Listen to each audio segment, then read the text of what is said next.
मर रोगानं झाड गेलेलंच होतं हा तुमचं, हा तर याला तुम्ही जीवदान दिलंय. हा. ते कशामुळे दिलं, काय प्रकार आहे? ते मी ह्या बागेसाठी मास्तर आहेत आपल्याला, म्हणजे साहेब आहेत जाधव साहेब म्हणून भोवाळ्याचे.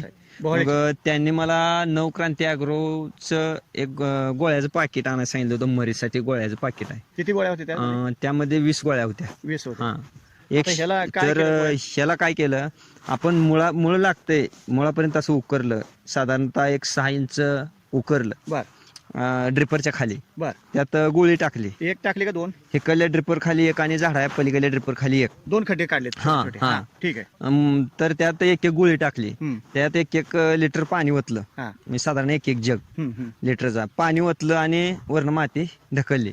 असं दोन्हीकडे केलं. गोळी फोडली नाही, काय नाही, हायशी टाकायला सांगितली होती. हम्म. हायशी गोळी टाकली.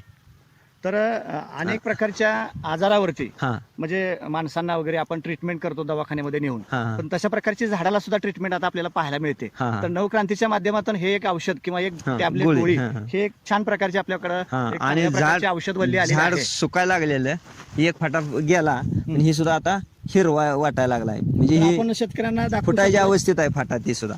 आणि त्याच्यामुळे काय झालं तर झाडाला पालवी चांगल्या प्रकारची हा, फुटली फुटली. आणि मरायला लागलेलं झाड आता जिवंत झालं. जिवंत झालं. म्हणजे मर रोग आपल्या मर रोगावर सुद्धा आपण मात करू शकतो हा गोळीच्या माध्यमातून. 100% हा एक चांगला संदेश डाळिंबाच्या उत्पादकांना, शेतकऱ्यांना आपण एक चांगला देऊ शकतो.